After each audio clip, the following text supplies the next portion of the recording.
Om Namo Bhagavate Vasudevaya. Reading from Srimad Bhagavatam, 9th Canto, Chapter 10, Text number 16. Baddho vadadho raghupatir vividhadrikutai setum kapindra karakampita bhuruhangai Sugriva Nila Hanumat Pramukhair Anikair Lankam Vibhishana Drisha Vishadagradagdham.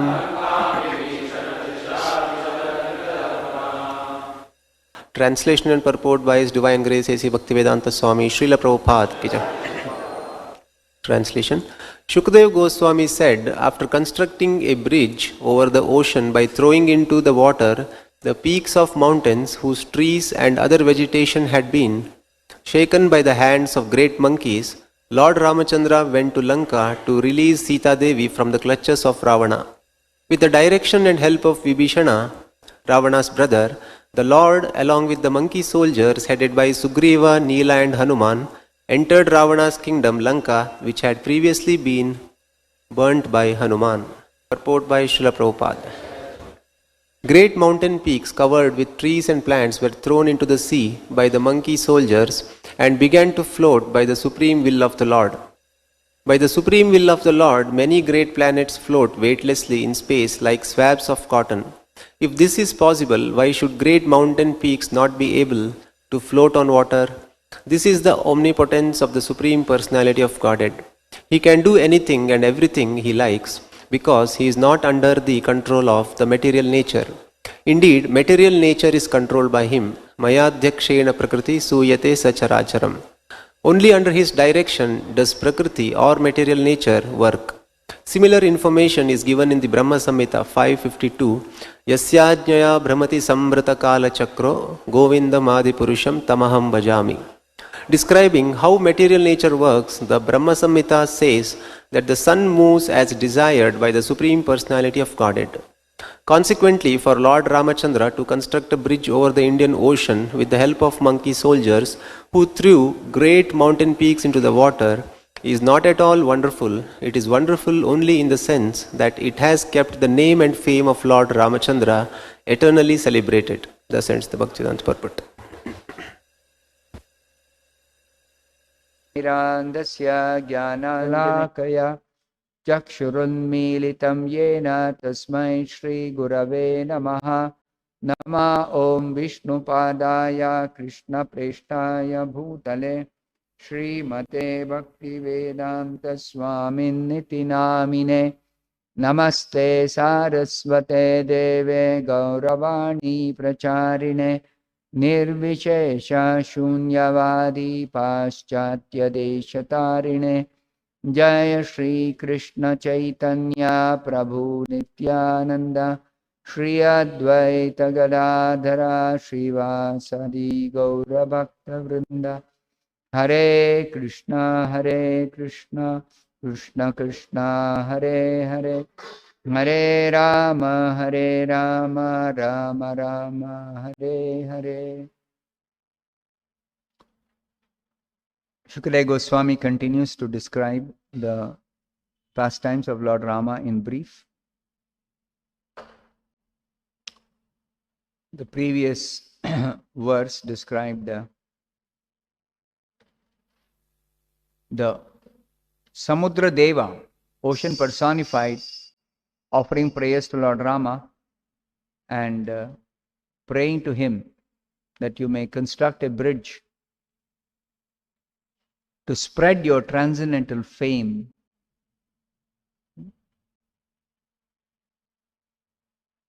So, how did Lord Rama build the bridge? That is being described here.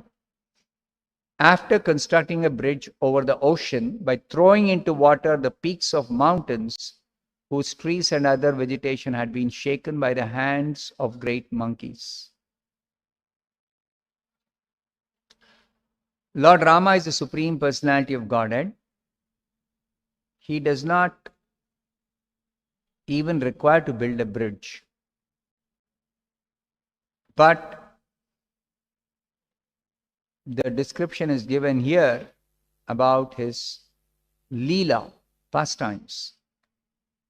His pastimes are transcendental activities which help us understand that he is the Supreme Lord, and for the sake of his pastimes, he can use anything in whichever way he pleases. But we should always remember the Supreme Lord's activities are in relationship with his devotees. And his devotees are engaged in all varieties of services to simply please the Supreme Lord. And the Lord also accepts the devotee's service simply to bless the devotees, to give pleasure, transcendental pleasure to the devotees. He reciprocates. So we have to understand all this in the light of this most important point, that the Lord has nothing to do, natasya karyam karanam cha vidyate. Because he has got innumerable energies, simply by his will, all his energies will carry out whatever he has to do or whatever he wants to get it done. Then why has he got to perform any activity at all? That is simply because of his devotees. Only reason the Lord performs activities is because of his devotees. Because his devotees want to serve him. That's their only business. They have nothing else to do. Like the Lord has nothing to do, even the devotees have nothing to do. For their own maintenance, for their own sake, for their own purpose, they have nothing to do. Because they are pure devotees, not only pure devotees, everyone is maintained by the Supreme Lord. Everyone is completely taken care of by the Supreme Lord. So, the devotees know this perfectly well, and they are always sheltered and protected and provided by the Supreme Lord. So, what have they got to do? Nothing.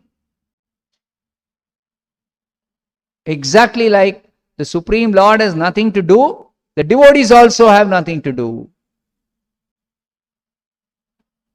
But then, it is the nature of the soul to be always active. Soul cannot be inactive. Soul cannot be inactive. So what is their activity if they have nothing to do for themselves? That is the most confidential knowledge revealed in the confidential scriptures.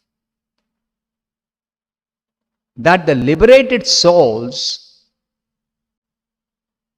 they are completely freed from all material bondage, all material activities, all material existence.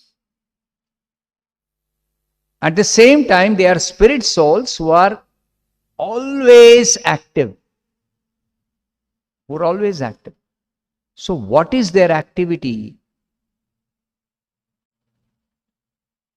This is explained in the confidential literature, like the Bhagavatam, like the Bhagavad Gita, that the devotees' activities are devotional service rendered to the Supreme Lord out of love for him. Macchitta madgata prana bodhayanta parasparam kathayantascha mam nityam tushyanti cha ramanti cha. Krishna is describing his pure devotees in the 10th chapter of the Bhagavad Gita. My devotees are always thinking of me. Their lives are dedicated for my service. Madgata prana. Their lives are dedicated for my service. So, a sample of that service is demonstrated by the Supreme Lord when he comes to this material world and performs some very wonderful pastimes. Now, the pastimes of the Supreme Lord in the material world are unique. Some of the pastimes, not all. Just like this building the bridge over the ocean. Why was this required? Because Rama wanted to cross the ocean with a huge battalion of monkey soldiers. He had to rescue Sita from the clutches of Ravana. And Ravana was a very powerful demon. Rakshasa. So, Rama was in exile. As the king, he has a very nice army. But he's in exile. He's away from his kingdom. He is bound by a promise to his father that he will stay away from the kingdom. Means he'll stay away from his army also, 14 years. And meantime, he has to rescue Sita Devi. So he is engaging these monkey soldiers. Whatever was available. The confidential understanding is that Rama has nothing to do with monkeys. But anybody wants to render service to the Supreme Lord out of devotion, the Lord will accept that service regardless of who the person is or what that person's capabilities are. You see? He is accepting service from these monkeys to build a bridge. What can they do? How they can help? They can just throw some stones, some mountain peaks, some trees. That's all the monkeys can do. So, Lord Ramachandra, because he is supremely powerful, and the material nature works under his direction. Mayadhyakshena prakritihi suyate sucharacharam. So even though the law of material nature is when such huge boulders and mountain peaks and trees are thrown into the water of the ocean, they will all sink. But by Lord Ramachandra's will, they all were floating. And in that way, the bridge was constructed.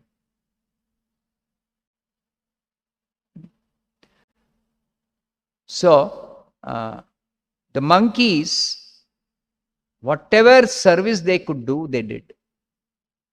But because it was offered with devotion, Lord Ramachandra accepted it. He is in no need of any service from anybody.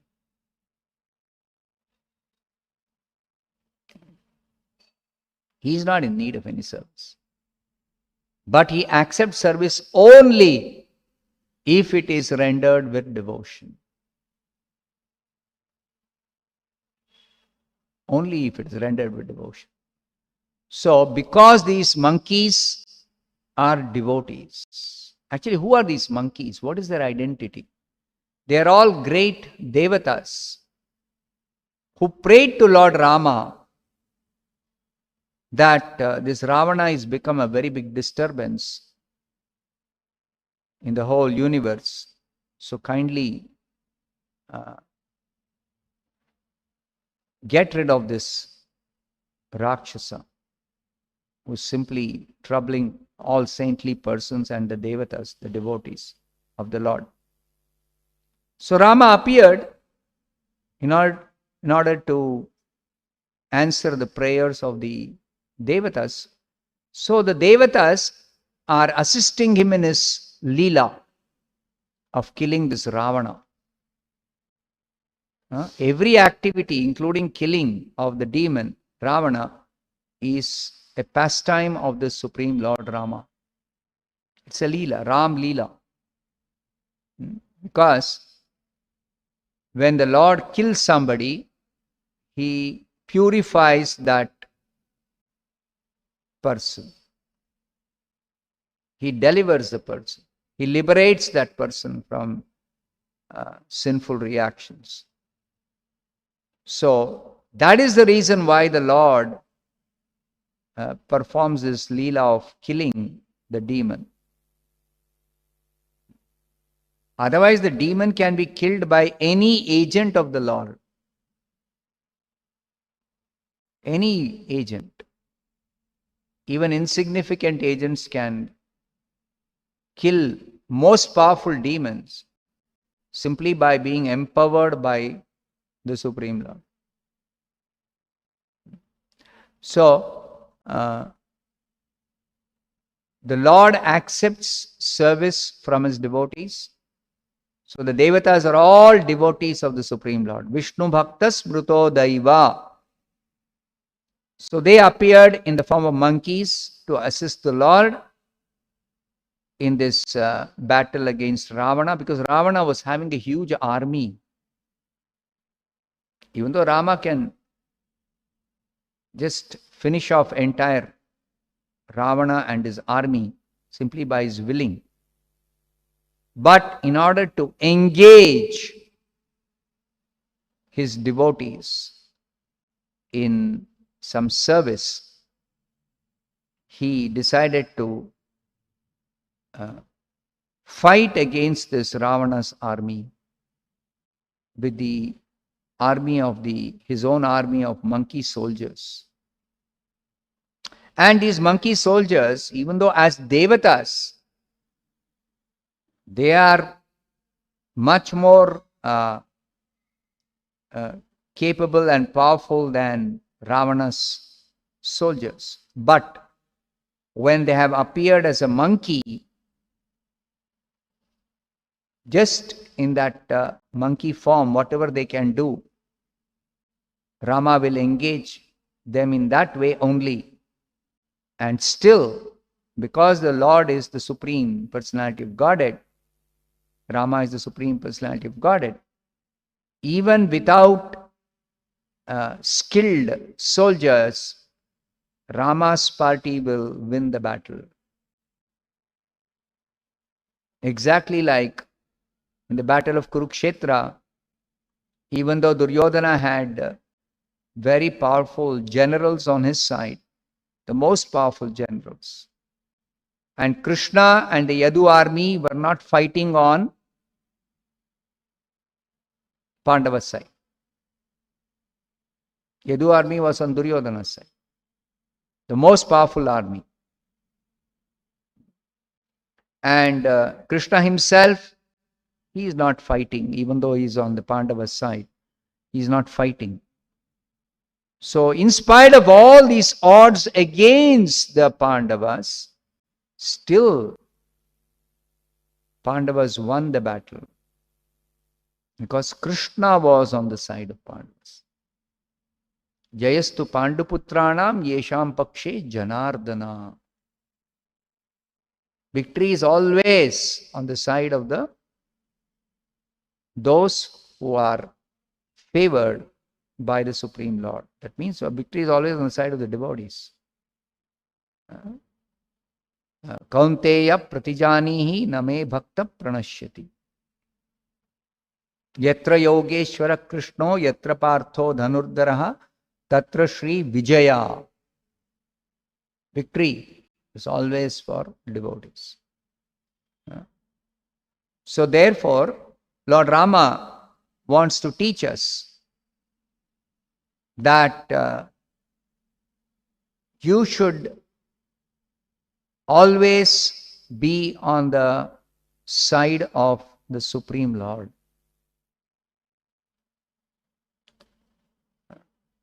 You should never go against the Lord. Should never even think that by some material power, which sometimes, because of the illusory nature of this material energy, material power sometimes seems to be more powerful than spiritual power. Just like devotees, not everyone is having Kshatriya skill. So when they are challenged by the atheists, the materialists, the demons, then devotees just take shelter of the Supreme Lord, sometimes just by praying to Him, just by chanting Hare Krishna. So then the demons will be laughing. Look at this devotee. When his life is in danger, he is thinking by praying his life will be safe.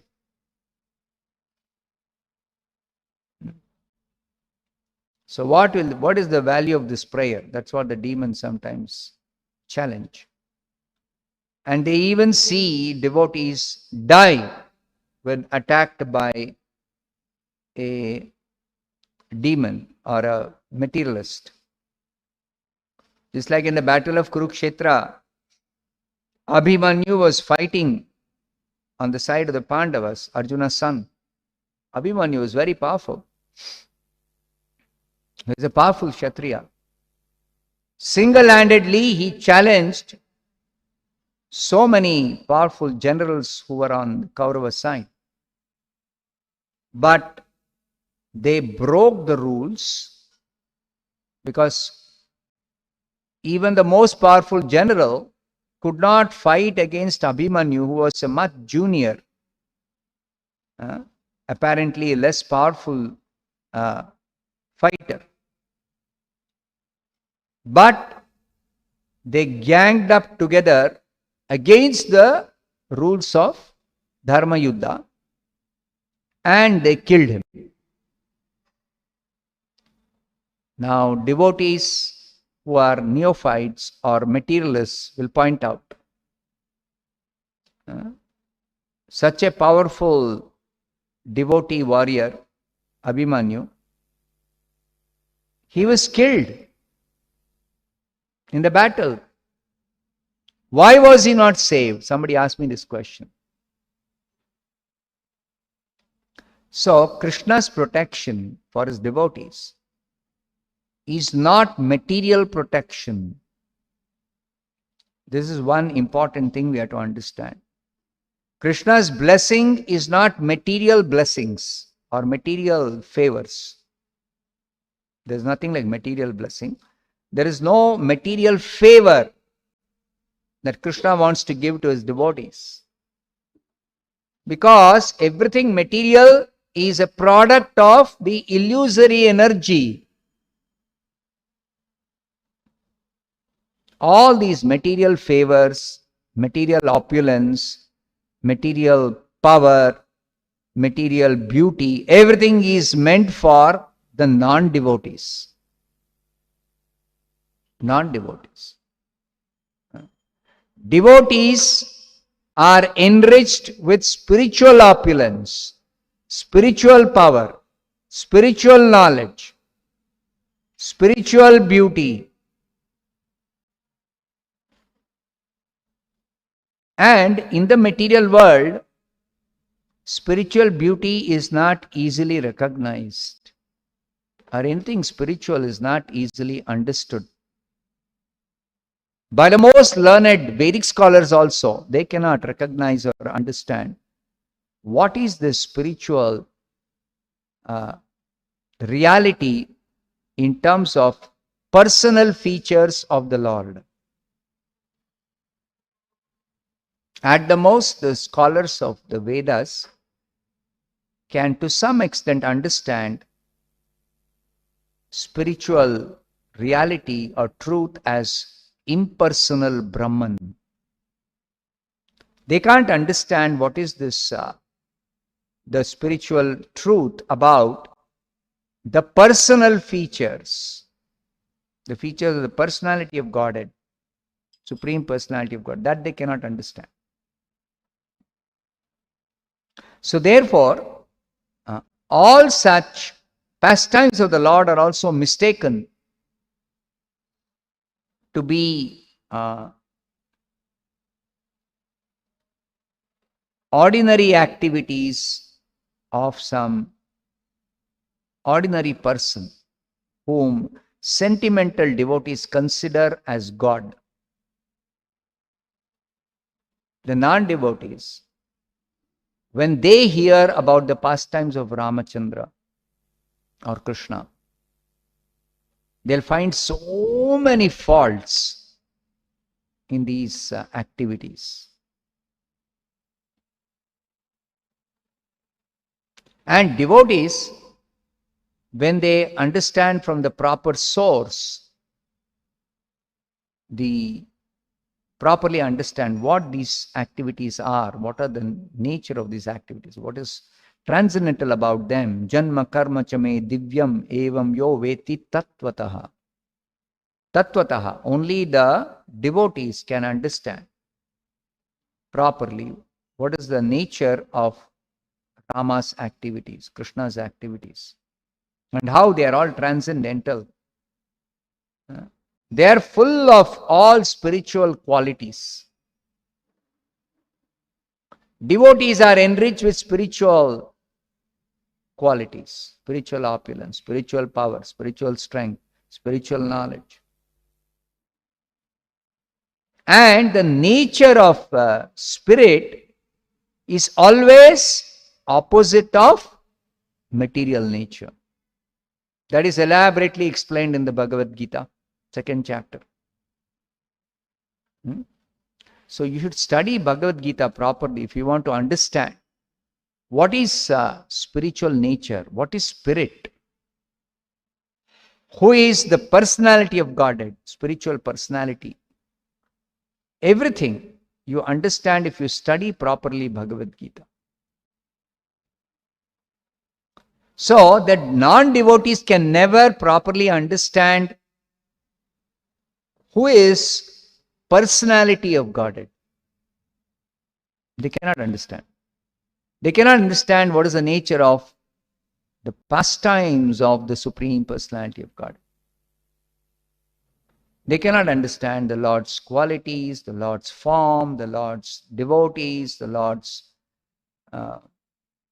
paraphernalia. They cannot. So, if we read or hear or do some analysis, material analysis of all these items, then we will only end up with a wrong understanding. We will misunderstand. We'll be misled. So therefore, we have to very carefully hear or read or understand from the pure devotees, from the parampara system. Only through the parampara system, these confidential activities of the Supreme Lord are revealed to a devotee. I'll stop here. Grantaraj Srimad Bhagavatam ki jai, Srila Prabhupada ki jai.